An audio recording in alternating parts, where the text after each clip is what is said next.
सत्य ज्ञानानंत गगनाचे प्रावरण, सत्य ज्ञानानंत गगनाचे प्रावरण.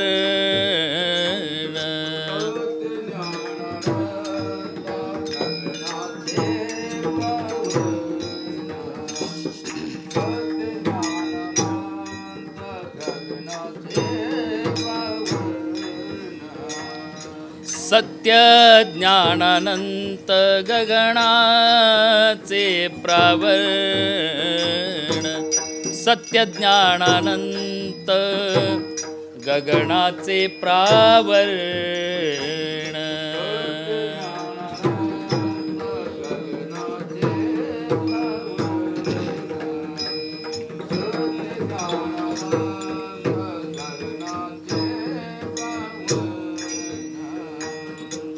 नाही रूप वर्ण गुण जेथे, नाही रूप वर्ण गुण जेथे, तो हारे श्रीहरी पाहिला डोळे भरी, तो हारे श्रीहरी पाहिला डोळे भरी.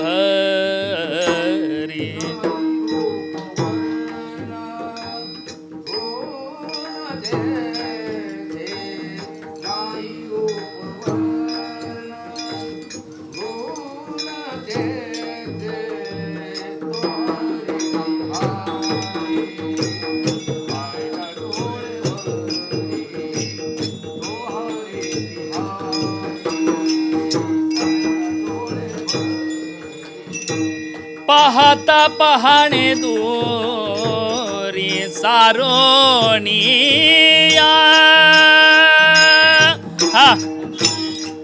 पाहता पहाणे दुरी, पाहता पहाणे दुरी, सारोनिया सारोनिया सारोनिया, पाहता पहाणे दुरी सारोनिया, पाहता पहाणे दुरी सारोनिया, तो हारे श्रीहरी पाहिला डोळे भरी, श्रीहरी पाहिला डोळे भरी.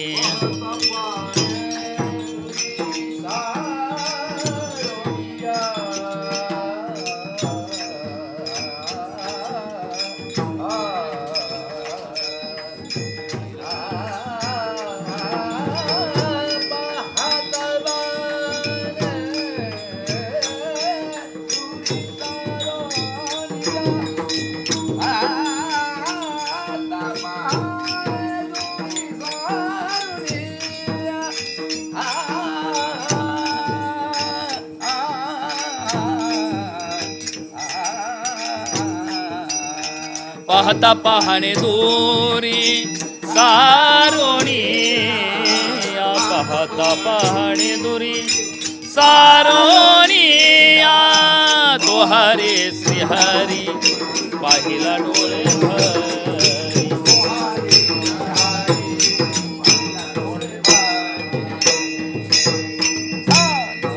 विठ्ठल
पंढरनाथ भगवान की, माऊली ज्ञानेश्वर महाराज, जगद्गुरु संत तुकाराम महाराज की, शांती ब्रह्म एकनाथ महाराज की. विठ्ठल विठ्ठल. पुंडलिक वरदा श्री ज्ञानदेव पंढरनाथ भगवान की, माऊली ज्ञानेश्वर महाराज, जगद्गुरु संत तुकाराम महाराज, सद्गुरु स्वामी समर्थ अवधूत चिंतन श्री गुरुदेव.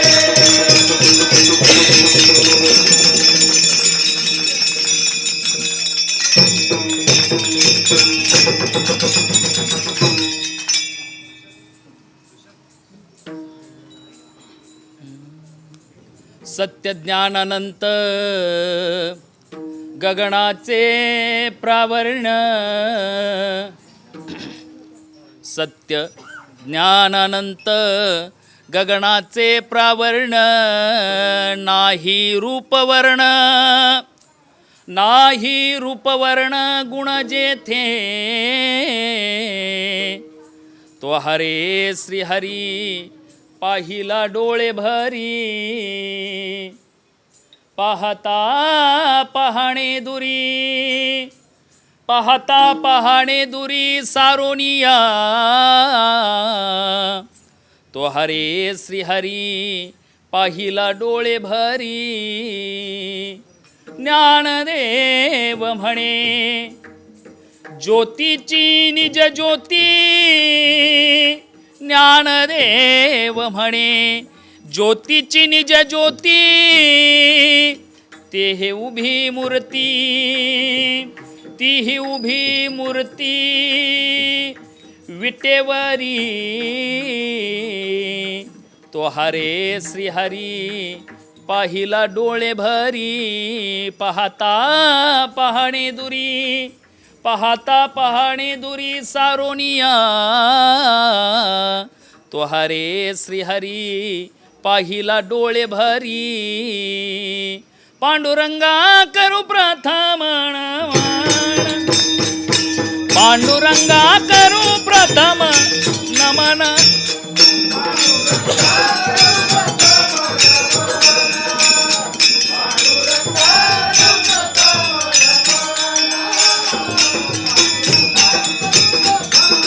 नमन पांडुरंगा करू प्रथम नमन.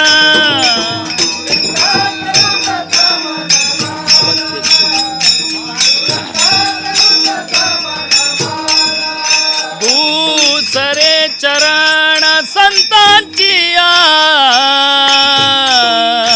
हा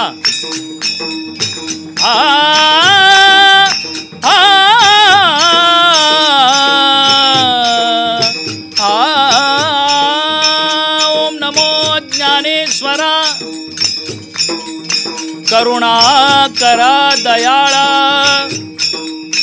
तुमचा अनुग्रह लाधनो,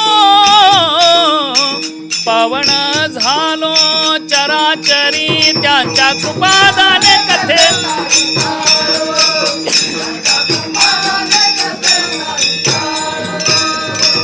बाबाजी सद्गुरुदास तुका महायोग पीठे तटे भीमरथ्यम, वरं पुंडरीकाय दातुं मुनीन्द्रे, समागत्य तिष्ठन्तमानन्दकन्दं, परब्रह्मलिङ्गं भजे पाण्डुरङ्गं, ब्रह्मानन्दं परमुसुखदं केवलं ज्ञानमूर्ति, द्वन्द्वातीतं गगनसदृशं तत्त्वमस्यादिलक्षणम्, एकं नित्यमलचलं सर्वादिसाक्षिभूतं, भावातीतं त्रिगुणरहितं सद्गुरुं तं नमामि. नमो सद्गुरु तुकया ज्ञानदीपा, नमो सद्गुरु सच्चिदानंद रूपा, नमो सद्गुरु भक्त कल्याण मूर्ती, नमो सद्गुरु भास्करा पूर्ण कीर्ती. जया पूजिले आदरे पांडुरंगे, विमानस्थ केले प्रयाण प्रसंगे, तनु मानवी दिव्य रूपीच केली न त्यागी तिये दिव्य लोकांसी नेली. विठ्ठला विठ्ठला विठ्ठला. कुंडली कबरदा श्री ज्ञानदेव पंढरनाथ भगवान माऊली ज्ञानेश्वर महाराज जगद्गुरु संत तुकाराम महाराज.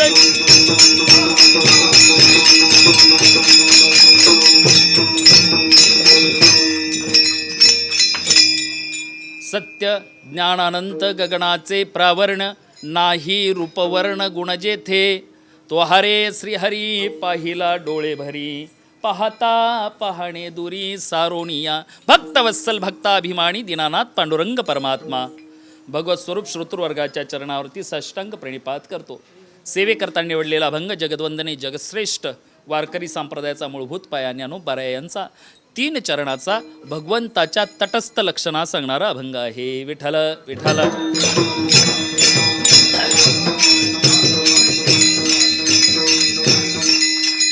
मुद्दाम होऊन हा अभंग निवडला कारण आज प्रबोधिनी एकादशी, कार्तिकेची आपली वारी आणि भगवंतानं आम्हाला गुज सांगावं काय.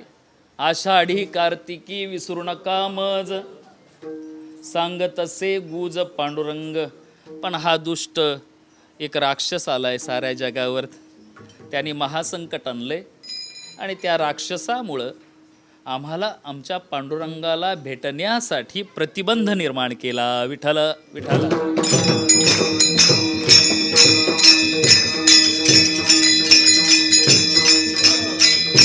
पण आमची वारकऱ्याची धारणा आहे आमचा पांडुरंग कुठे नाही बरं.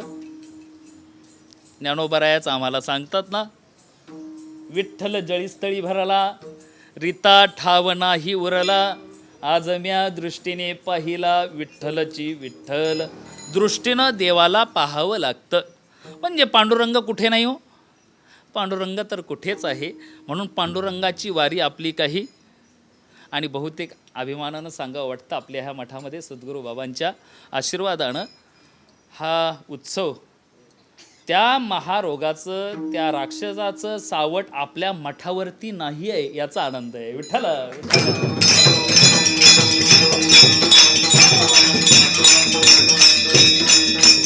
हा पण तो राक्षसच आहे बरं. कुठे जागा मिळेल तिथे तो घुसण्याचा प्रयत्न करेल. म्हणून आपण शुद्ध राहायला हवं, शरीरानं नाही पण अंतःकरणानं शुद्ध राहायला हवं. कारण हे राक्षस दुष्ट आता जास्त काही सांगत नाही. परीक्षितीच्या पायाला छोटीशी जागा शिल्लक राहिली होती, एवढं काही सगळं सांगत नाही मी, कारण श्रीमद भागवताचंही पारायण चालू आहे. छोटीशी जागा, अशुद्धता, तिथं कली प्रवेश करतो. हा राक्षस म्हणजेच कली आहे. हा कलीचा प्रादुर्भाव आहे आपल्याला. असो म्हणून मुद्दामहून आज ह्या हरिदिनी प्रबोधिनी एकादशीच्या दिवशी भगवंताचं वर्णन करणारा आणि देवाकडं काय मागावं. सद्गुरू किंवा भगवंत आम्हाला काय देत नाही हो. सद्गुरुनाथा हात जोडितो अंत नको पाहू, उकलुनी मनीचे हित गुज सारे वद कवणा दाऊ. निशिदिन श्रमसी मम हितार्थू तू, किती तुझशी न देऊ. बरोबर आहे ना. भोगोनी माया दावी अनुभव प्रचिती नको पाहू. सद्गुरुनाथा हात जोडितो अंत नको पाहू, उकलुनी मणीचे हित गुज सारे वद कवणा दाऊ. विठ्ठला विठ्ठला.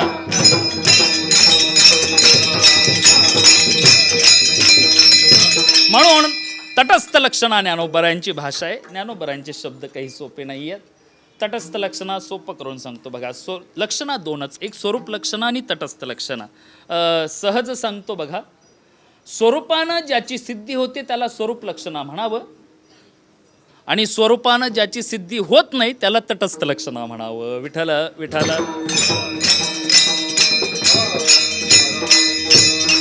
मी नेहमी उदाहरणानं सांगतो की 10वीच्या पाठ्यपुस्तकामध्ये पहिलंच प्रकरण आहे.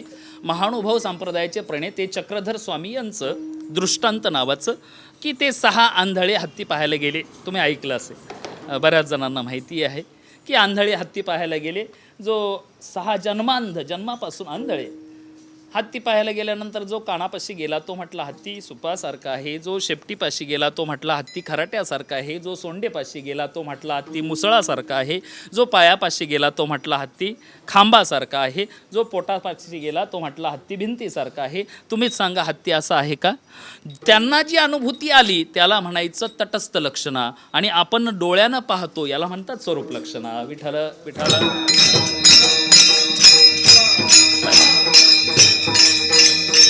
माऊली महावैष्णव ज्ञानोबाराया भगवंताचं वर्णन करतात, आणि वर्णन करताना खरं तर वर्णन करत असताना वर्णन कोणी करावं, कोणाचं करावं, कोणत्या विषयाकरता करावं, कोणाचंही वर्णन करताना काही अधिकृतता, काही प्रासादिकता असायला हवी.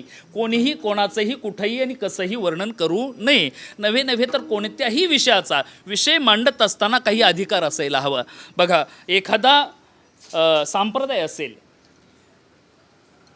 एखादी संस्था असेल, कोणतीही संस्था घ्या, धार्मिक संस्था घ्या, सामाजिक संस्था घ्या, त्याचा काहीतरी एक गोल असतो किंवा काहीतरी त्यांच्या घटना असतात, त्यांचे काही विचार असतात. एखादा संप्रदाय असेल, त्याचे काही विषय असतात, विचार असतात. तो पोहोचवण्यासाठी संप्रदायामध्ये 2 वर्ग असतात. एक असतो अनुयायाचा आणि दुसरा असतो प्रचारकाचा. अनुयायाचा एक वर्ग आहे आणि दुसरा आहे प्रचारकाचा. अनुयायी कुणाला म्हणावं? सद्गुरूंनी जे सांगावं त्याचं अवलोकन करणं, त्याचं अनुकरण करणं, ते सांगतील, बाबा सांगतील तसं वागावं, याला म्हणायचं अनुयायी. आणि ते सांगतील पण ते दुसऱ्यापर्यंत पोहोचवण्याचं जे कार्य करतात त्यांना म्हणायचं प्रचारक. कळालं तुम्हाला? अनुयायी वेगळा, नियमाप्रमाणे मठामध्ये येणं, बाबांचं दर्शन घ्यावं, सद्गुरूचं दर्शन घ्यावं, नियमाप्रमाणे वाराप्रमाणे भक्ती करणारा हा अनुयायी. मग सोमवारी वेगळं, मंगळवारी वेगळं, बुधवारी वेगळं करता का असं तुम्ही? शुक्रवारी वेगळं. हां, यहाँ वहाँ जहाँ तहाँ मत पूछो कहा कहा है संतोषी माँ अपनी संतोषी माँ, आहे की नाही? शुक्रवार आला की शनिवार अशी साधना करणार अनुयायाचा वर्ग, बाबा सांगतील तसं वागणारा. पण दुसरा वर्ग आहे तो प्रचारकाचा. आपले जे विचार आहेत ते दुसऱ्याच्या हृदयापर्यंत पोहोचवण्याचं कार्य करणं, याला म्हणतात प्रचारक. आम्ही वारकरी संप्रदायाचा प्रचारक आम्ही आहोत, म्हणून आमच्यामध्ये काय असावं हे महत्त्वाचं. प्रचार कोणीही वर्णन, माझा विषय चाललाय की वर्णन कोणीही कोणाचंही कुठेही नाही करू शकत. आमच्या पांडुरंगाचं किंवा आमच्या संतांचं वर्णन करताना तशी अधिकृतता असायला हवी. फक्त आई माझी मायेचा सागर नसावा. संतांचं वर्णन करताना किंवा भगवंताचं वर्णन करताना तो अधिकार असायला हवा. मग काय प्रचारकाच्या भूमिका आहेत? प्रचारकाकडे काय असावं तर 3 शक्ती असायला हव्यात. एक पहिली वेद शक्ती, बोला काय? दुसरी शक्ती आहे ती प्रबोध शक्ती, आणि तिसरी आहे ती गौरव शक्ती. वेद शक्ती म्हणजे काय? पाहिल्या सद्गुरुनाथांना पाहिल्याबरोबर आपल्या अंतःकरणामध्ये एक प्रेमाचा पाझर फुटतो की नाही? समर्थांच्या आपण समोर उभं राहिलो की तात्काळ समर्थ आम्हाला आपल्या डोळ्यापुढे दिसतात. त्यांची प्रतिमा, सामान्य फोटो जरी पाहिला तरी आपल्या अंग रोमांचित होतं, त्या दृष्टीने पाहिलं तर होतं की नाही? पाहिल्याबरोबर वेधली पाहिजेत, पाहिल्याबरोबर आम्हाला काहीतरी अट्रॅक्शन वाटलं पाहिजे. सांगूनच जातो, इस्कॉन संप्रदायाचे प्रणेते प्रभुपादजी स्वामी एकदा अमेरिकेमध्ये काही साधना करण्यासाठी गेले. न्यू जर्सी, सगळं काही सांगत नाही, न्यू जर्सी अमेरिकेला परवडावं म्हणून लोअर डिव्हिजनल क्लास झोपडपट्टीमध्ये त्यांनी घर केलं आणि तिथं ते साधना करू लागले.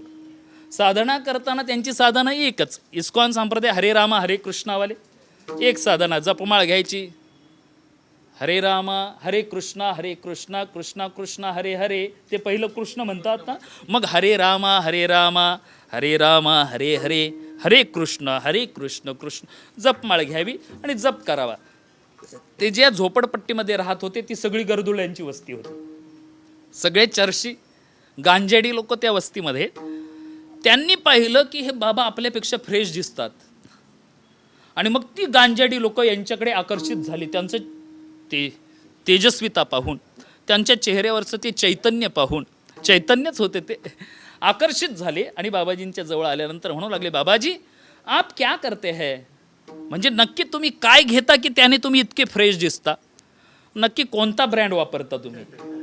मग ते म्हटले हे तर काही मी करत नाही बुवा. मग म्हटले यातलं काही ओढता का?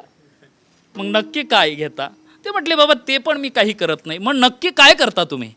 ते म्हटले काही नाही. बघ ही गोमुखी दाखवली, ही जपमाळ हातामध्ये घेतो, हरे कृष्ण कृष्ण कृष्ण हरे हरे, हरे राम मी फक्त हा जप करतो, बाकी काहीच करत नाही. बाबाजी इससे इतने आप फ्रेश दिखते, इतके सुंदर तुम्ही आकर्षक याच्यामुळे दिसता. तो म्हटले मी नाही, तुम्ही सुद्धा दिसू शकता. अभिमानानं सांगतो, साऱ्या जगभर त्या गांजेड्यांनी इस्कॉन संप्रदायाचा प्रचार केला आहे. विठ्ठल विठ्ठल.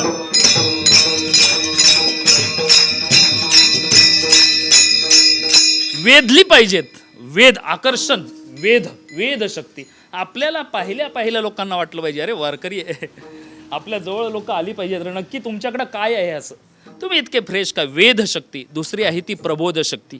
आम्ही जे काही का सांगावं, बघा आता ही प्रचारकाची भूमिका. मग प्रचारकानं कसं हवं? वेधलीत पाहिजे, पण आम्हाला एक्सप्लेन सुद्धा करता आलं पाहिजे. आम्हाला ज्या प्रश्न विचारला जाईल त्याचं व्यवस्थित योग्य ते उत्तर देता आलं पाहिजे. म्हणजे त्याचं प्रबोधन करता आलं पाहिजे. हो, हे इतकं काही सोपं नाही. एकदा स्वामी विवेकानंदांकडे एक मनुष्य त्यांच्या विचाराने प्रभावित झाला. ढोबळ सांगतो आणि त्यांच्याजवळ गेला. म्हटले स्वामीजी, खरंच आपले विचार फार माझ्या अंतःकरणाचा ठाव घेतात आणि मला तुमचा प्रचारक व्हायचे, तुमचे विचार मला जगापर्यंत पोहोचवायचे. स्वामीजी म्हटले बाबा याच्या भानगडीत पडू नकोस, तुला वाटतं तो अनुयायी म्हणून राहा, कारण प्रचारकाची इतकं काही सोपं नाही. आता जसं कंबर बांधून बोलावं कोणी काही इतकं सोपं नाही ते. मग काय त्यासाठी काय करावं लागतं बाबा? कधी कधी प्रचारकाला फार त्रास असतो.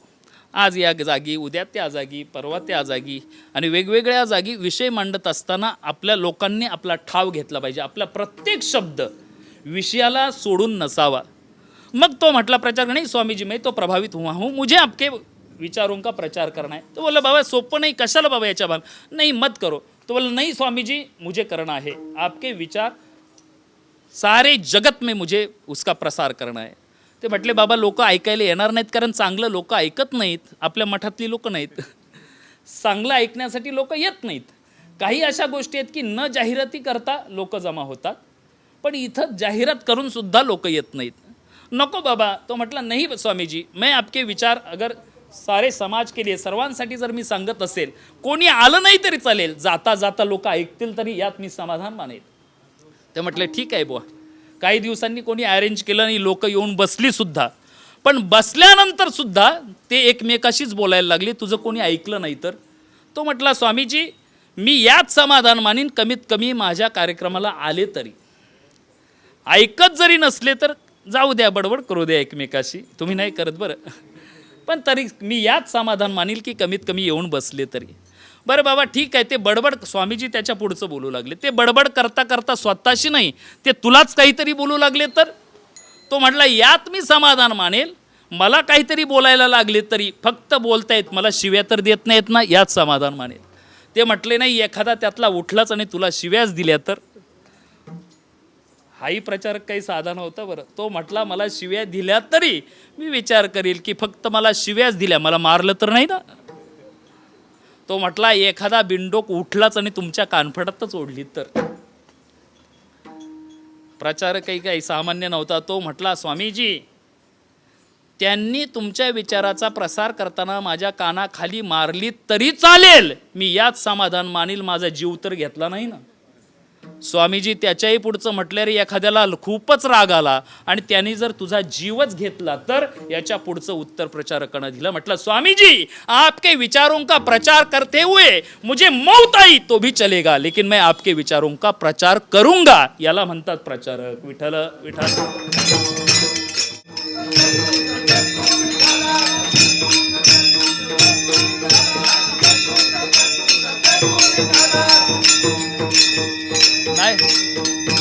कागा हा दाविला जगदाकार,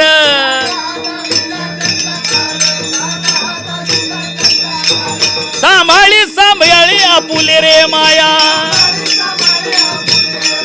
सांभाळी सांभाळी आपुले रे माया, आम्हा शिका केले भयभीत,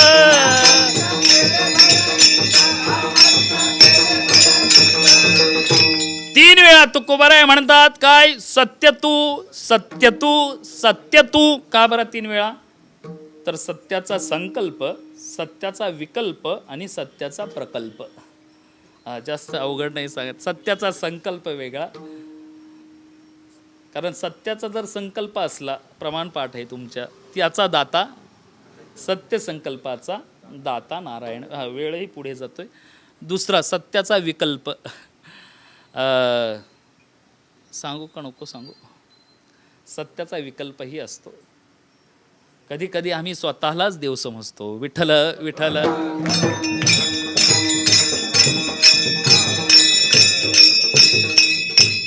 असो. हिरण्यकशिपू घ्या ना. सत्याचा प्रकल्प, प्रकल्प जिथे आला तिथं घोटाळाच आला. विठ्ठल विठ्ठल. विस्तार करत नाही, पण सत्य देव कसा आहे तर तो सत्य सत्य समजावून सांगतो. बघा कसं. हा सत्य, सत्य म्हणजे नक्की काय.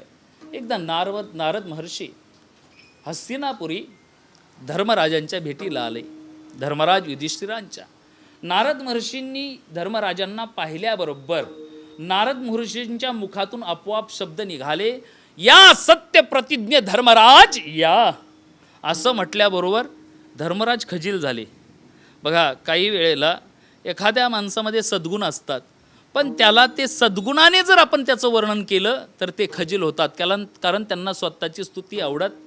स्वपूज्यता डोळा न देखावी, स्वकीर्ती कानी न ऐकावी. साधूंचं असं असतं की त्यांना, धर्मराजांना सत्य प्रतिज्ञा म्हटल्याबरोबर सत्य, धर्मराज धावत आले. म्हटले, अहो गुरुजी, महर्षी, अहो मला तुम्ही सत्य प्रतिज्ञा म्हणता, माझी योग्यता नाही हो तेवढी. आम्हाला कोणी कीर्तनात महाराज नाही म्हटलं बरं, दळवी महाराज, तरी राग येतो.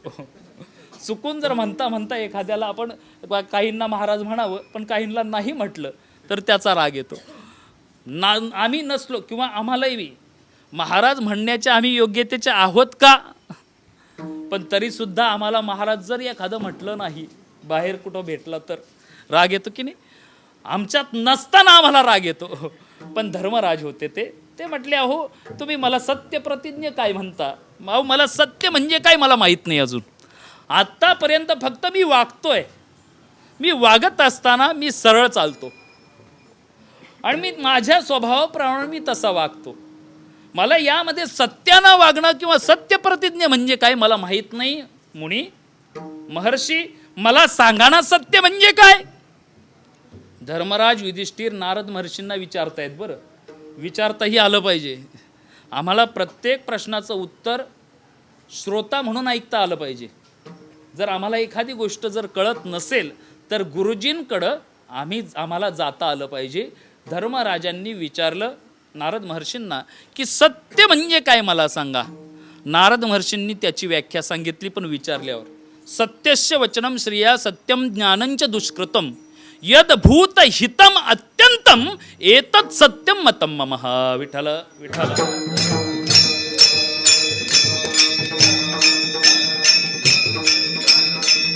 सत्यातच आपला वेळ जायचा. सत्यस्य वचनम श्रेया सत्यम ज्ञानंच दुष्कृतम यद्भूत हितम अत्यंतम. आता लक्ष द्या. यद्भूत हितम अत्यंतम एतत् सत्यम मतम मम. इतर भूतांच्या हिताचा विचार करणारा. भूत म्हणजे काय?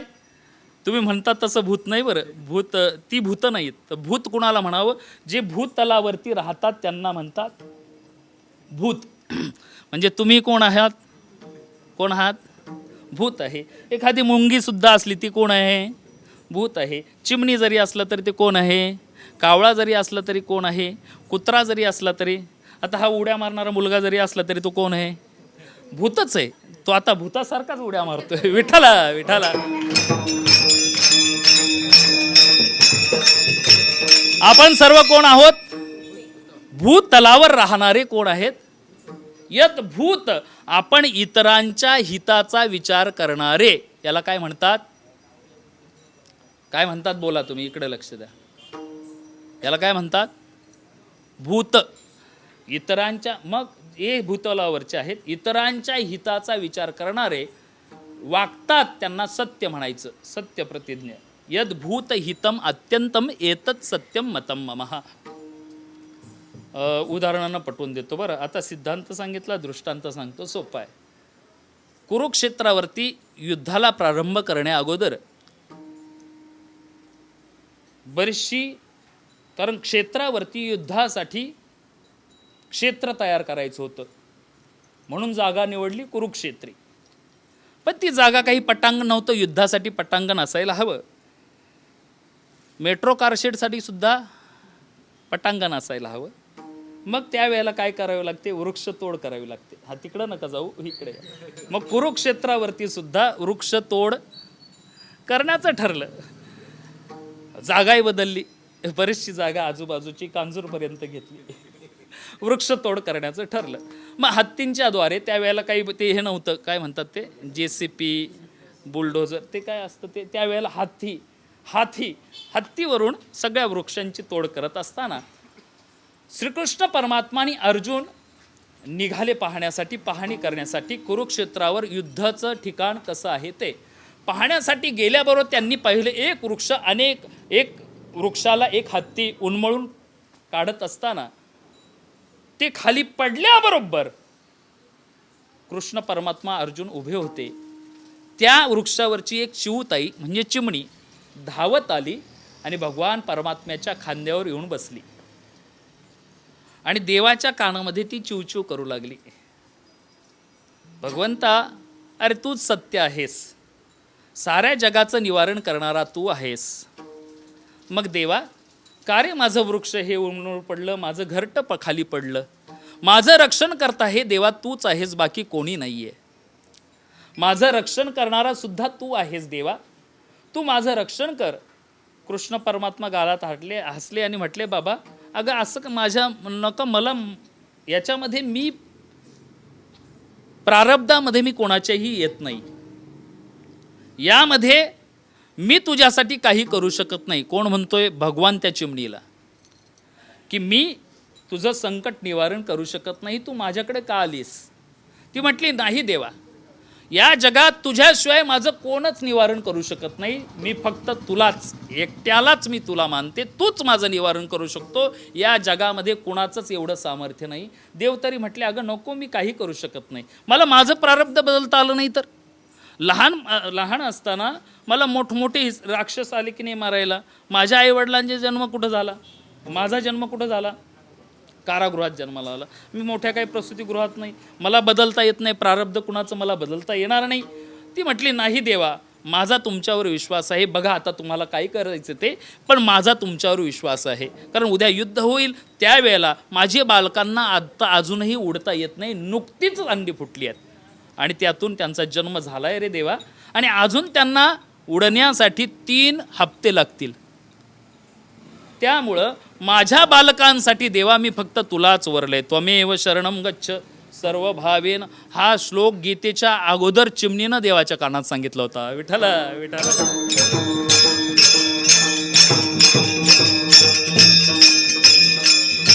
तत्प्रसादात परह शांती स्थानम प्राप्येशी शाश्वतम. त्यालाच सर्व शरण जावं सर्व भावाने देवा. भगवंत म्हटले, ठीक आहे, असं कर. मग काय कर? 3 हप्त्याचं जेवण तू तुझं आणि तुझ्या बाळांचं तुझ्या घरट्यामध्ये जमा कर. वृक्ष उन्मळून पडलेला, घरटं जमिनीवर पडलं होतं, त्याच घरट्यामध्ये एक कर. 3 हप्त्याचं तुझं भोजन बाळांचं आणि तुझं तू जमा करून ठेव. एवढंच कर, बाकी काही करू नको. अर्जुन दूरवर होता, तो काही ऐकत नव्हता. काही भक्त अशा चांगल्या गोष्टी ऐकायला येत, कल्याणात असून सुद्धा. विठ्ठल विठ्ठल.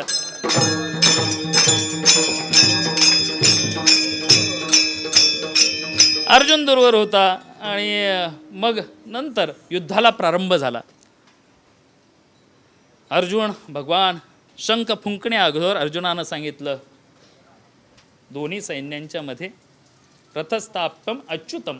हे अच्युता 2 सेनेच्या दिशेनं हत्तीच्या गळ्यातल्या घंटेच्या चैनीला साखळीला बाण लागला आणि त्याच्या गळ्यातली ती घंटा खाली पडली. पडल्याबरोबर अर्जुन गालात मिश्किलपणे हसला, देवा तुझा नेम चुकला, पण तू हत्तीवर का शस्त्र चालवलंस? देव म्हटले, अरे त्या चिमणीचं घरटं ह्याच हत्तीने मोडलं होतं, म्हणून मी. मग देवा मग मला सांगायचं ना, मी त्याला तात्काळ गतप्राण केला असता एका बाणामध्ये. देव म्हटले बाबा मी माझं काम करतोय, तुला काय करायचंय, तू तुझा आता धनुष्य घे तुझ्याकडे. आणि नंतर युद्धाला प्रारंभ झाला. 18 दिवस युद्ध सुरू झालं. झाल्यानंतर युद्ध संपलं सुद्धा. आणि भगवंत आणि अर्जुन पुन्हा, अर्जुनाला देव म्हटले चला आता आपण पाहायला जाऊ किती हानी झाली आहे. कौरव आणि पांडव पक्षातले 18 अक्षेनी सैन्य लढलं, किती मृत झालेत, आपण पुन्हा पाहणी करण्यासाठी जाऊ. भगवंत आणि अर्जुन पुन्हा कुरुक्षेत्रावरती आले. अनेक ठिकाणी मृतदेहांचा खच भरलेला होता सगळीकडे. त्यातून भगवंत अर्जुनाला घेऊन एका विशेष ठिकाणी आल्याबरोबर तिथं त्या हत्तीची घंटा पडलेली दिसली. भगवंतानं अर्जुनाला खुणवलं. अर्जुनाची छाती फुगली होती, कारण एवढ्यांना सगळ्यांना कोणी मारलं, मी मारलं. भक्ताला सुद्धा अभिमान होत असतो, एवढी कीर्तनं केली आहेत त्याचा. म्हणून पाहिल्याबरोबर त्यांनी सांगितलं, बाबा भगवंतानं अर्जुनाला सांगितलं, अरे अर्जुना बघ ती घंटा आहे ना, ती उचल बरं. अर्जुन म्हटलं, अरे मी योद्धा आहे, सर्वश्रेष्ठ योद्धा, आणि मला हे सामान्य काम काय सांगता, होय की नाही. घंटा उचलणं हे सामान्य काय, सेवकांना तरी सांगायला हवं, देवाला काही कळत नाही बुवा. अर्जुन म्हणतो मनातल्या, अरे अर्जुना मी तुला सांगतोय ना, ती घंटा उचलवर. अर्जुन हळूहळू पावलं टाकत गेला. आणि देव का सांगतायत मनात त्याचा विचार होता, का बरं देवा हे सांगता. आणि ते म्हणता म्हणता जवळ गेला आणि त्याने घंटा उचलल्याबरोबर त्या हत्तीच्या घंटेच्या खालून 4 चिमणीची छोटी छोटीशी पिल्लं बाहेर भुर्र दिशी हळूहळू उडाली. आणि त्याच्या पाठीमागे एक मोठी चिमणी होती, ती भुर्र दिशी उडून पुन्हा भगवंताच्या खांद्यावर येऊन बसली. आणि देवाला म्हटली, देवा किती रे लबाड, मला नाही म्हटला पण माझा सांभाळ तूच केला, याला म्हणतात सत्य. विठ्ठल विठ्ठल.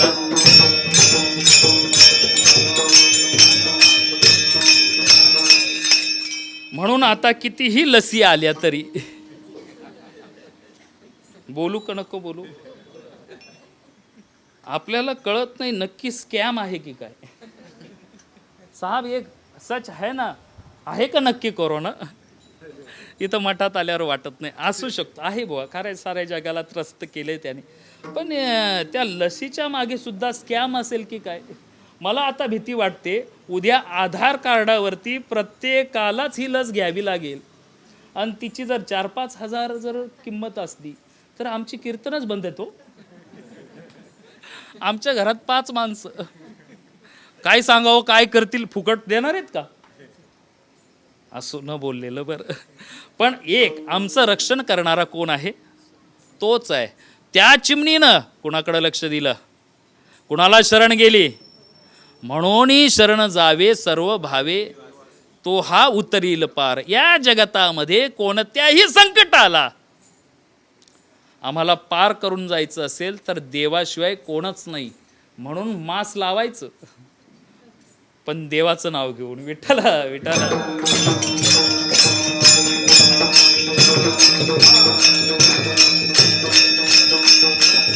सत्य म्हणजे तो काय आहे, तोच आम्हा सर्वांना करता करविता तोच आहे.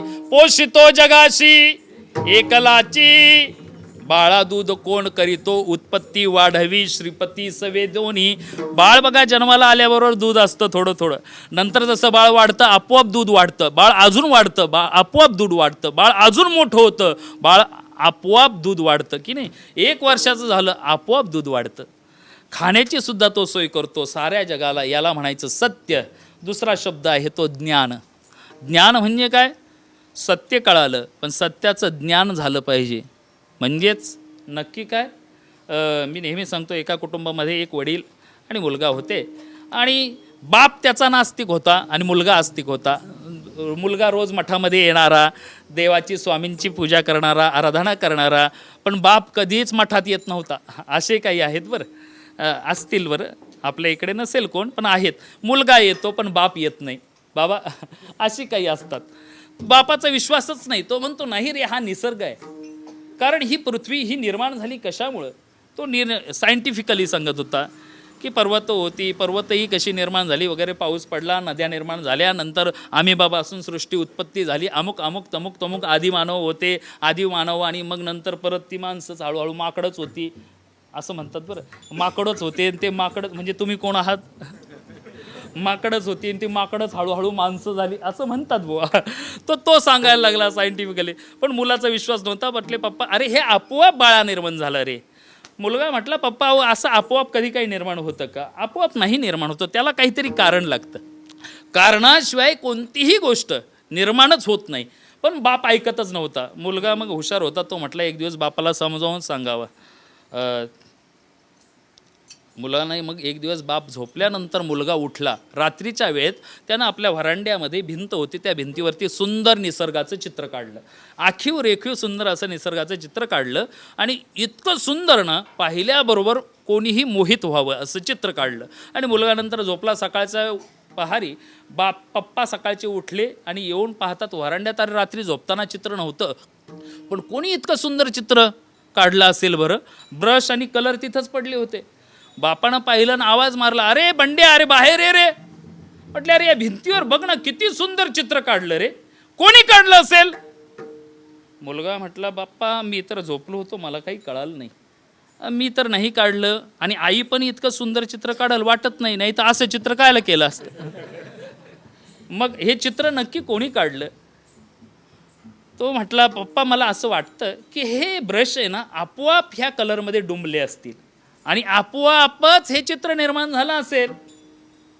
तो पप्पा म्हटला अरे बंड्या मी तुझा बाप आहे, मला फसवतो का? असं आपोआप चित्र निर्माण होतं का रे?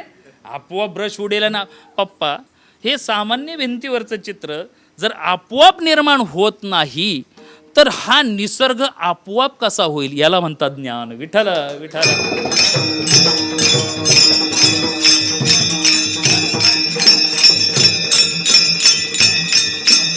सत्य ज्ञान आणि तो आहे कसा? अनंत रूपे अनंत वेशे देखिले म्या त्याशी.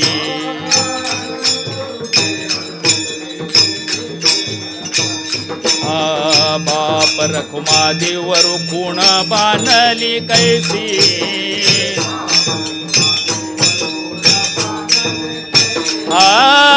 बाप रखुमा देवरु गुण बानली कैसी.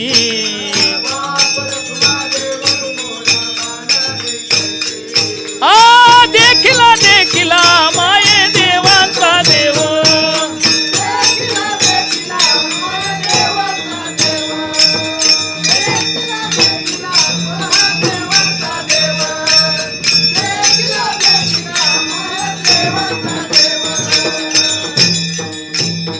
कसा आहे तो?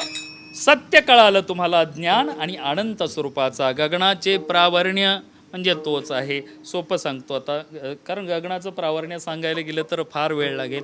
सकाळी काकड्यापर्यंत सांगितलं तरी पूर्ण व्हायचं नाही. ऐकाल का तुम्ही सगळे? सकाळपर्यंत चालेल का? आपल्याला पकडून नाही ना न्यायचे? नक्की का? गगनाचं प्रावण्य सांगतो बघा, सोपं तुमच्या जवळचं सांगतं. स्वस्तिक माहिती आहे का तुम्हाला? स्वस्तिक पाहिलं तुम्ही? स्वस्तिक आपल्या हाताचं. सोपं सांगतो, अवघड नाही सांगत. आपण जे स्वस्तिक काढलं तर त्या स्वस्तिकमध्ये 4 दिशा आहेत, आहे की नाही? असे 4 कोण आहेत की नाही? त्यामध्ये जो पहिला कोण आहे तो आपण आपल्या उजव्या बाजूला काढतो की नाही, तो आहे पृथ्वी. पंचमहाभूत.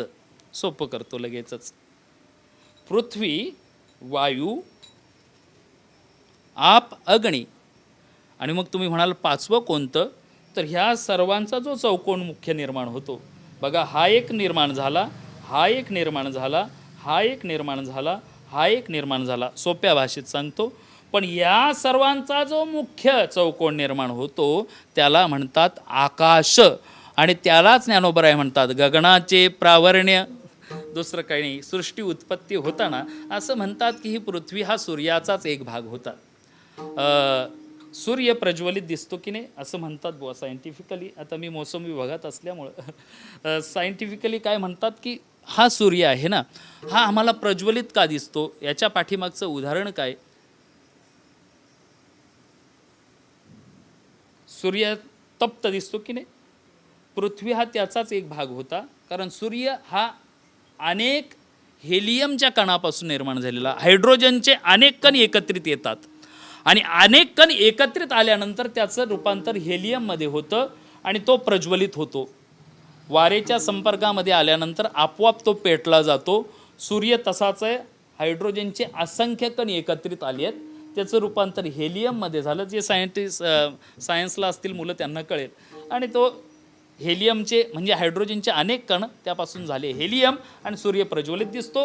पृथ्वीसुद्धा त्याचा एक भाग होता.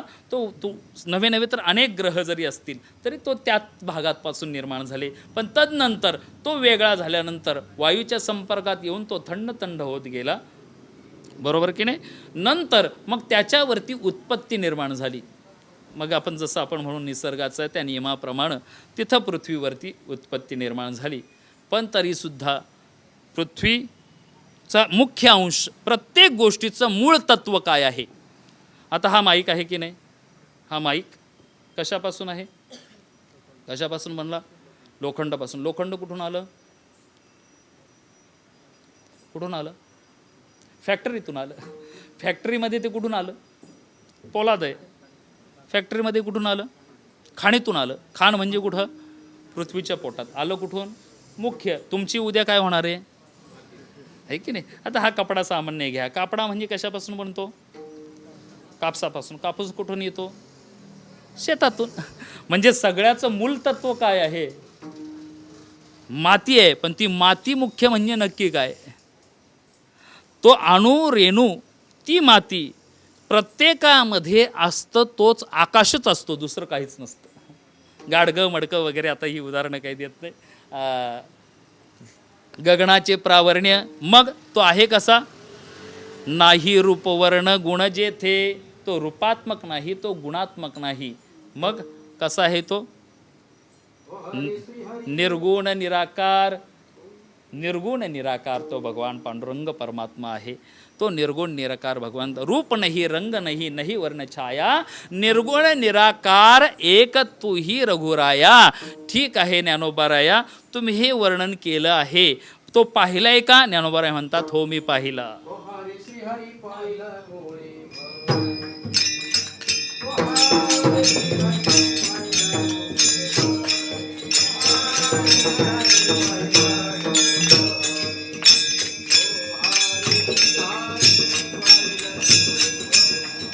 तो हारे श्री हरी पाहिला डोळे भरी, श्री हरी पाहिला डोळे भरी. तो हारे श्री हरी पाहता,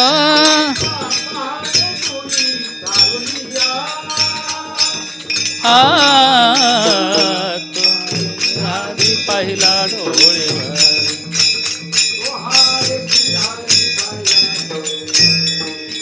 पाहता पहाणे दुरी सारोणिया, तो हारे श्री हरी पाहिला डोळे भरी. तो हारे श्री हरी पाहिला डोळे भरी. ज्ञानोबराय म्हणतात, त्याला मी डोळे भरून पाहिलं. पाहता पहाणे दुरी सारोनिया म्हणजेच काय, जे मी पाहतो ना याचं कारण काय, कारण मला कृष्णांजन मिळालं. तशी ती दृष्टी येत नाही.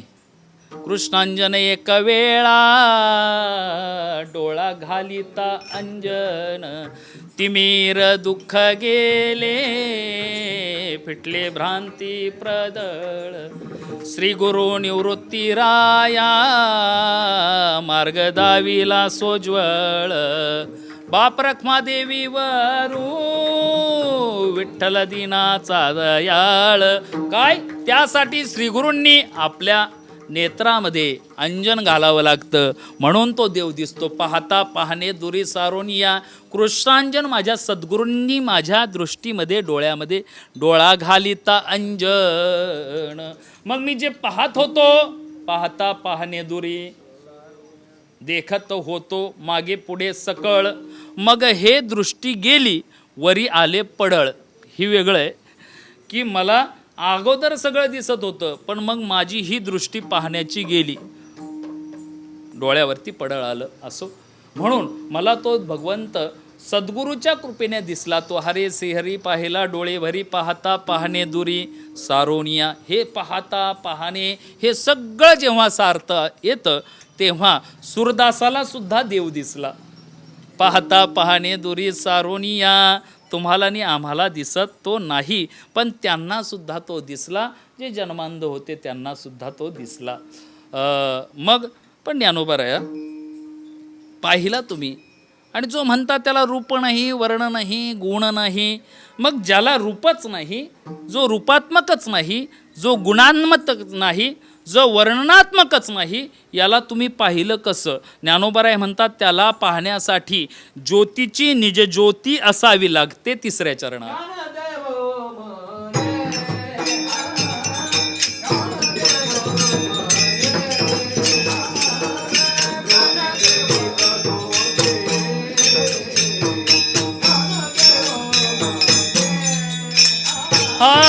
ज्ञानदेव म्हणे, ज्ञानदेव म्हणे,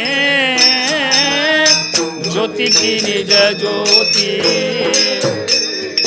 ज्ञानदेव म्हणे,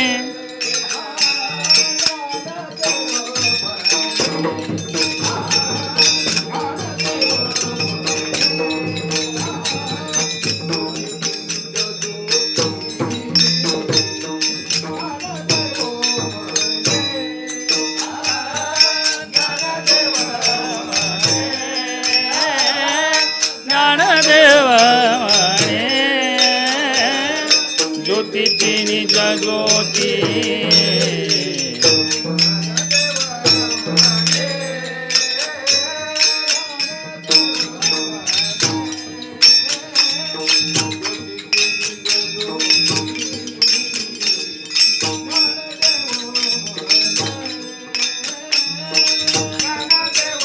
म्हणे ज्ञानदेव म्हणे, ज्योतीची निज ज्योती. ज्ञानदेव म्हणे, उभी मूर्ती विटेवारी.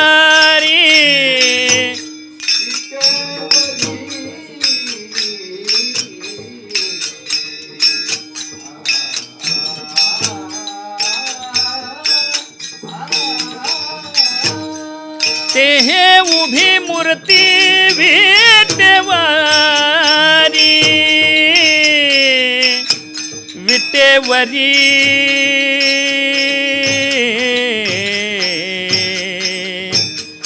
विटेवरी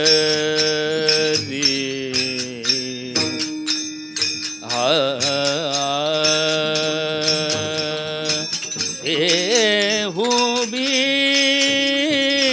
मूर्ती विटेवारी, विटेवारी, विटेवारी.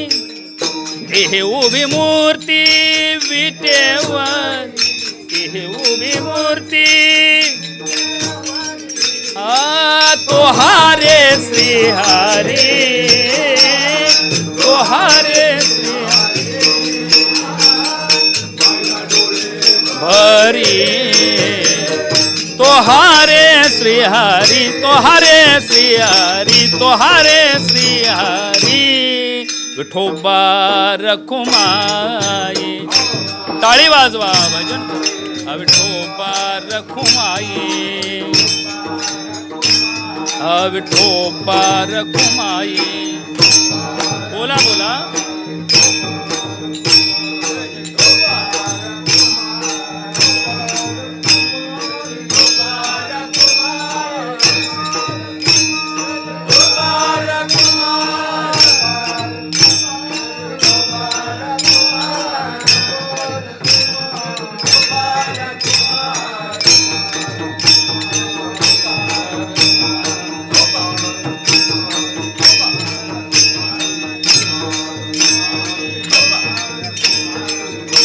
पुंडलिक वरद श्री ज्ञानदेव पंढरनाथ भगवान की, माऊली ज्ञानेश्वर महाराज, जगद्गुरु संत तुकाराम महाराज की, श्री स्वामी समर्थ, अवधूत चिंतन श्री गुरुदेव दत्त.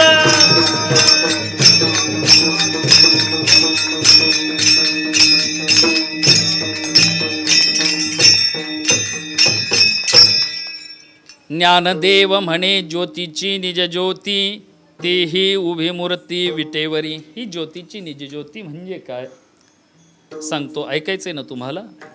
हा, सांगू का नको सांगू? सांगू चढला झाडावर. ही ज्योतीची निज ज्योती म्हणजे नक्की काय? स्वामी विवेकानंदांचे गुरु, येईल नाव सांगता कोणाला? रामकृष्ण परमहंस. रामकृष्ण परमहंस यांच्या जीवनातील एक सुंदर असा दृष्टांत आहे. रामकृष्ण तेजस्विता होती, कारण आई वडीलच तेजस्वी. सत्याच्या ज्ञानानं जेव्हा सत्याचं ज्ञान प्रज्वलित होतं, तेव्हा रामकृष्णासारखं बाळ जन्माला येतं. दोनही ब्राह्मण दाम्पत्य आणि त्यांच्या पोटी रामकृष्ण परमहंस जन्माला आले. तेजस्विता होती, आकर्षित होते. आपल्या आईला सांगितलं, आई मला याच्यामध्ये बरं वाटत नाही. नवे नवे त्यांची पत्नीसुद्धा होती, शारदामाई. पण त्याच्या अगोदरच एकदा साधनेसाठी त्यांनी एकदा पाहिलं, एक स्त्री होती भैरवी नावाची. त्यांच्या गावामध्ये एक स्त्री आली, भैरवी नावाची, पण ती होती कोणती? ओम फट स्वाहावाले लिंबू असतात ना, लिंबू मिरच्या. ओम स्वाहा, हे भगो गे भगिनी भागवत, अजून ते आहे ओम ऐम ह्रीम, ओम स्वाहा. ते लिंबूवाले लिंबू असतात की नाही, चांगलं असतं बरं ते. पण तर तिने पाहिलं, त्यांची ती तेजस्विता पाहिली, आणि त्या स्त्रीने त्यांना पाहिल्याबरोबर, बघा असं माणसानं असावं की गुरुने आपल्याला पाहत तो आपल्याला शोधत यावा. भैरवीनं त्याला पाहिलं, त्याची तेजस्विता पाहिल्यानंतर ती म्हटली, अरे बच्चे तू यहाँ क्या कर रहा है, चल मेरे साथ में, मैं तुझे सिखाती हूँ भगवान को कैसे देखना है. मी तुला सांगते, ये माझ्याबरोबर साधना करायला. तर त्यानं म्हटलं, थांबा माझ्या आईला विचारावं लागेल. त्याची आई कोण? साक्षात जगज्जननी कालिका माता. आईजवळ गेला. आई, अगं एक स्त्री मला पाहिलं, तिनं मला म्हणते की तू माझ्याबरोबर चल, मी जाऊ का? आई म्हटली, बाळा जिथं ज्ञान मिळत असेल तिथं जा. ज्ञान जिथं मिळत असेल, जिथे जिथे मिळेल तिथे जावं माणसानं, चालत राहावं. ठीक आहे, म्हणजे कोरोनासारखं घरात थांबू नये, चालत राहावं. म्हणजे घरात बसून सुद्धा चालता येतं, कारण आपल्याकडे ग्रंथ आहेत सद्गुरूंचे, का नाही चालावं? मला तर असं वाटतं, हा चातुर्मास आम्हाला लाभला ना, महत् भाग्य. खरंच आमचा जन्म कीर्तनाला पळू पळू गेला. चातुर्मासात ते गुढीपाडव्यापासून बरोबर आम्हाला दाबून धरले. कशासाठी? भगवंतानंही विचार केला, हे निस्ती कीर्तनं करतात, यांनाही साधना घडली पाहिजे. पवित्र चातुर्मासाचा काळ, त्यात परत दुग्ध शर्कार योग अधिक मास आम्हाला मिळाला. 5 महिने आता संपतोय चातुर्मास. ही 5 महिने साधनेसाठी किती आम्हाला, उलट ही पॉझिटिव्ह आहे बरं. निगेटिव्ह आपल्याला वाटतं बाकी काही. पण तुम्हाला सांगू का, ह्या 5-6 महिन्यात, 9-8 महिन्यात तुम्ही जितकी मजा केली ना ती कधीच केली नसेल. मी माझं सांगतो, घरात मी कधीच इतके पदार्थ खाल्ले नव्हते, कारण रोज घरी जेवायलाच नसायचो. पण आपल्या घरामध्ये सुद्धा काय काय ॲटम्स खाल्ले. घरात बनवलेला केक मला वाटतं प्रत्येकीनं बनवला असेल इथं. मॉन्जिनीस सारखा केक. त्या यूट्यूबचं खरं तर वैभव, आपल्यावरती कृपा आहे. खरंच आपल्या भाग्यानं आज पवित्र असं आपले विचार, संत विचार समाजापर्यंत पोहोचवण्यासाठी लोकमत भक्ती चॅनलची ही मंडळी आपले विचार, संत विचार, वारकरी संप्रदायाचे विचार जगापर्यंत पोहोचवण्यासाठी कार्यरत आहेत. त्यानेच आम्हाला शिकवलं की नाही काही काही बनवायचं. आम्ही घरात वेगवेगळे ॲटम्स, महिन्याला जेवढा खर्च व्हायचा तसा नॉर्मली एकाच महिन्यात 4-4 महिन्याचा खर्च व्हायला लागला. सांगा किती आनंद उपभोगला. मला वाटतं आता ह्या 7-8 महिन्यामध्ये कोण आजारी पडलं नसेल. पडलं का हो? सगळं काही वेळेवर. झोपही अजूनही आपल्याला काही त्रास नाही. परत म्हणतात लॉकडाऊन येणार आहे, पण तरी सुद्धा भरपूर काही आनंद उपभोगला की नाही. तर आपण तो आनंद उपभोगला. तसंच रामकृष्ण परमहंस त्या भैरवी मातेनं पाहिलं. आई म्हटली बाबा जिथं ज्ञान मिळतं तिकडं जावं. कालिका मातेनं साक्षात दक्षिणात्य कालिका माता म्हटली ज्ञान मिळतंय ना बाळा, बिंदास जा ना, जिथं ज्ञान मिळेल तिथं जावं, चालत राहावं. ते भैरवी मातेकडे गेले, तिच्याकडे साधना करू लागले. ते जिसं सांगायची तशी हेही शिकायला लागले. ओम ऐम भ्रीम क्लीम सगळं काही ते शिकले. पण एक दिवस त्या रस्त्यानं स्नानासाठी एक साधू चालले होते, तोतापुरी नावाचे नग्न साधू. त्यांनी जाता जाता रामकृष्ण वाळूवरती बसला होता, बाजूला हवनकुंड होतं आणि भैरवी माता तिच्या बाजूला बसली होती. आणि हा सुद्धा ती जशी स्वाहा म्हणेल तसा स्वाहा करत होता. तोतापुरींनी त्याला पाहिलं. ती तेजस्विता पाहिल्यानंतर हे तोतापुरी महाराजही आकर्षित झाले आणि हाक मारले, ए बच्चे क्या कर रहा है उधर, इधर. तोतापुरी महाराजांना पाहिल्यानंतर हे अगोदरच घाबरले. लहान मुलाला कोणताही एखादा नग्न बाबा पाहिल्याबरोबर ते घाबरतात की नाही, घाबरतो ना, तसा ते घाबरले. म्हटले आई भैरवी मातेकडे पाहिलं काय करू, पण तो बोला रे इधर. हे घाबरत घाबरत गेले. म्हटले महाराज जी क्या हुआ, कुछ नहीं, मेरे साथ चल, यहाँ क्या कर रहा है, मैं तुझे भगवान बताता हूँ, भगवान दिखाता हूँ. तो म्हटले बाबाजी मेरी माँ को पूछना पड़ेगा. अरे ये तेरी माँ, ये नहीं माँ, याला काय माहिती, साक्षात दक्षिणात्य कालिका माता जगत जननी याची आई आहे. तोतापुरी म्हटले माँ को पूछने जा रहे हैं, जा, ये तो बच्चा ही है. आईला विचारायला जातो. धावत गेले. आई अहो एक बाबा आलाय, अगं तो नग्न बाबा आहे, तो मला म्हणतो माझ्याबरोबर चल, मी तुला साक्षात भगवंताचं दर्शन करून देतो. आई जाऊ, मी तुला सांगितलं ना बाळा, जिथे ज्ञान मिळेल तिथे जात जा. संप्रदाय कोणताही असू, धर्म कोणताही असू. खरं तर आपला धर्मच इतका फोफावलेला आहे की आम्हाला दुसरीकडे जाण्याची गरज नाही. पण जिथे जिथे ज्ञान मिळेल तिथे तिथे जावं. तोतापुरी महाराजांबरोबर रामकृष्ण परमहंस काही दिवस राहिले. तोतापुरी एकच सांगायचे, बच्चे ऐसे करना, काय करायचं, असं साधना करायची. बसायचं, पद्मासन घालायचं. कोणतं आसन, सद्बुद्धीचे घालून शुद्धासन, वरी सद्गुरूची दया परिपूर्ण, शमदम विभूती चर्चुनी जान, वाचे उच्चारी केशव नारायण, झाली संध्या संदेह माझा गेला. नाथ बाबा सांगतात, आत्मा राम हृदयी प्रगटला, झाली संध्या संदेह माझा. अजून काय व्हावं लागतं, बोधपुत्र निर्माण झाला जेव्हा, ममता म्हातारी मरोनी गेली तेव्हा, भक्ती बहीण धावोनी आली गावा, आता संध्या कैसी करू मी के धावा, झाली संध्या संदेह माझा, आत्माराम हृदयी प्रगटला. आसन घालायचं कसं, सद्बुद्धीचं आसन घालावं सांगितलं, अशी साधना करायची. पद्मासन घालावं, कसं बसावं काय सांगितलं तोतापुरी महाराजांनी रामकृष्णाला. आणि मग आता तू काय कर, आता शांत बस, भगवंताचं नावाचे उच्चारे केशव नारायण. आणि मग आता आतमध्ये पहा, आतमध्ये पहा, काय दिसतंय तुला. त्यानं सांगितलं काय दिसतं सांग मला, आता आतमध्ये पहा तुला काय दिसतं. तो म्हटलं अमुक अमुक. त्याच्या आतमध्ये अजून पहा काय दिसतं. त्याच्या आत कहा काय दिसतं. तो म्हटला मला साक्षात माझी माता दक्षिणात्य कालिका माता दिसते. तो म्हटलं मूर्ती नको रे पाहू, मूर्ती पाहू नको, त्याच्या आत काय दिसतं. नाही मला माझी आई सोडून काहीच दिसत नाही. तोतापुरीने त्याला टपली मारली, जा तुला देव दिसणार नाही, जा तू घरी. आता याला वाईट वाटलं. एखादा साधक असेल, साधना करतोय, पण साधना करताना जर फलद्रूप झाली नाही, राग येतो. बऱ्याच वेळा 3-4 वेळा असं झाल्यानंतर तोतापुरी महाराज म्हटले अरे तुझे तो दिखेगाही नाही, जा तू मूर्तीत देव पाहणार आहेस. ते धावत गेले आपल्या आईकडं. अगं आई, आई रडू लागले रामकृष्ण. अगं आई ते बाबा मला सांगतायत असं आसन घालावं, मी घालतो तसाच बसतो, ते सांगतील तसं मी आतमध्ये पाहतो आई. अगं पण मी आत पाहिल्यानंतर तुझ्याशिवाय मला काहीच दिसत नाही, मला फक्त तूच दिसते. हातात खडग घेतलेला आई, तुझी जीभ बाहेर आलेली तीच कालिका माता मला दिसते ग, तू सोडून मला काही दिसत नाही. आई म्हटली बाळा अरे असं नको करू ना, तू मला नको पाहू, साधू सद्गुरू सांगतात ना, मग त्याच्या आत पहा. नाही ग आई, मला तुझ्याशिवाय काहीच दिसत नाही. ते म्हटले मग बाळा असं कर, आता मी सांगते तसं कर, रडू नको, शांत हो. आता तू साधनेला बसलास आणि तुला आतमध्ये जर ती दिसल्याबरोबर तू काय कर, माझ्या हातातलं खडगं तू उपस तुझ्या हातात घे आणि माझ्या मूर्तीचे 2 तुकडे करून टाक. म्हटल्यावर ते अजून रडायला लागले, ढसढसा रडू लागले, पायावरती लोटांगण घातलं. अगं आई, मी तुझे तुकडे करू? बाळा, तुझ्या तुकड्यानं काही मी मरणार नाही, मी काय सांगते ते ऐक. तुम्ही तसं वेगळा अर्थ घेऊ नका बरं.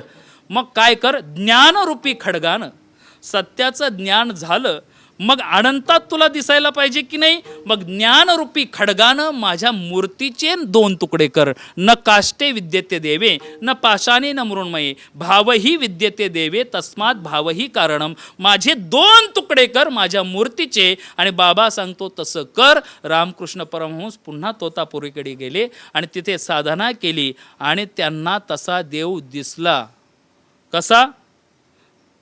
ज्ञानदेव म्हणे, ज्योतीची निज ज्योती ती अंतकरणातील निज ज्योती दिसली आणि तो भगवंत पाहिल्यानंतर ते हे उभी मूर्ती विटेवरी,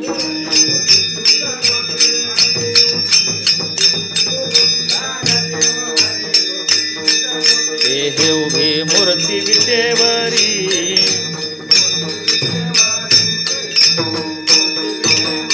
ज्ञानदेव म्हणे ज्योतीची निज ज्योती, ज्ञानदेव म्हणे ज्योतीची निज ज्योती. बोला सर्व.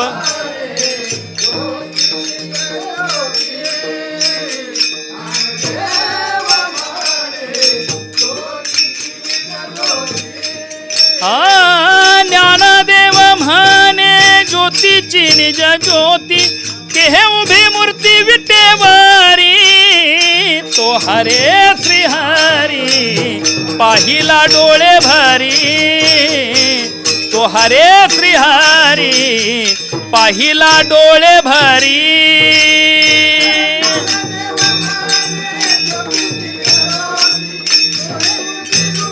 विटेवरी तो हरे श्रीहरी डोळे भरी, तो हरे श्रीहरी डोळे भरी.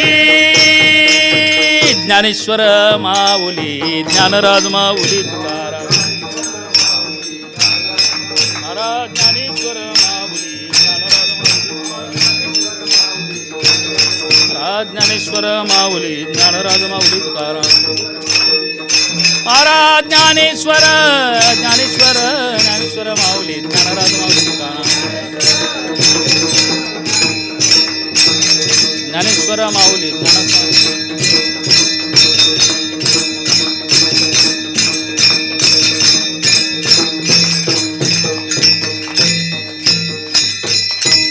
असो, पवित्र हरिधनी प्रबोधिनी एकादशीच्या दिवशी नव्हे तर दरवर्षाप्रमाणे आपला हा सोहळा, कितीही संकट असलं तरी आपण त्यात खंड पडू दिला नाही. आपल्या कल्याण शहरामध्ये मला वाटतं आपल्या मठानं क्रांती केली. विठ्ठल विठ्ठल. अवधूत चिंतन श्री गुरुदेव. बरेचसे मोठमोठे सप्ते बंद पाडले, पण तरीसुद्धा सद्गुरूच्या कृपेनं, सद्गुरूंच्या आशीर्वादानं, बाबांच्या खरं तर सामर्थ्यानं ह्या वास्तूमध्ये किंवा आम्हा भक्तगणांना मला वाटतं कुणालाच त्या दुष्ट रोगाचा त्रास प्रादुर्भाव झाला नाहीच. चरेचं चमच्याचं कोणालाच नाही आणि होणार सुद्धा नाही. असो तरीसुद्धा आपला हा उत्सव यामध्ये खंड पडला नाही. त्यामुळं सर्वच श्रोतृवर्गाच्या चरणावरती नतमस्तक होतो. पुन्हा बाबांच्या चरणाला स्पर्श करतो. सद्गुरुनाथांची, दत्तात्रयांची ही आपल्यावरती कृपा असावी. साक्षात भगवान पांडुरंग परमात्म्याचाही आशीर्वाद आपल्याला लाभावा. आपल्या महद्भाग्यानं लोकमत भक्ती चॅनल्स यांच्या माध्यमानं आपलं हे सर्वांना यूट्यूबवरती आपण सर्च करा, सबस्क्राईब करा चॅनल्सला. लोकमत भक्ती चॅनल्सवरती पवित्र अशा साधूंची वचनं आहेत, संत विचार आहेत, आपल्या हृदयाचा ठाव घेतीलच. अनेक संतांचे विचार आपल्याला ऐकायला मिळतील. त्यामुळं सर्वांच्या कृपेनं नव्हे नव्हे तर सर्वांच्याच आपल्या पुण्याईच्या बळावरती आपला हा नामयज्ञ दरवर्षाप्रमाणे पार पडला. उद्या प्रसादाचा दिवस म्हणजेच काल्याचा दिवस. भगवंताकडं समर्थांकडं आपण विनंती करूया की आमच्या जीवनामध्ये समर्थ तुम्हीच म्हणताना भिवू नकोस, पण साऱ्या जगाच्या पाठीशी उभं राहा आता.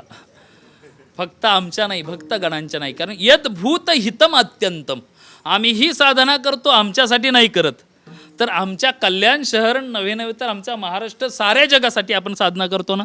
की तुम्ही स्वतःसाठी करता, बाबासुद्धा स्वतःसाठी करतात का? आपण यत भूत हितम अत्यंतम, साऱ्या जगाचं कल्याण व्हावं म्हणून स्वामी समर्थांना आपण श्री गुरु दत्तात्रयांना विनंती करू, साऱ्या जगाचं हे संकट दूर करा. हीच सेवा भगवंताच्या चरणी, पांडुरंग परमात्म्याच्या चरणी समर्पित करून सेवेला पूर्णविराम. विठ्ठल जय जय.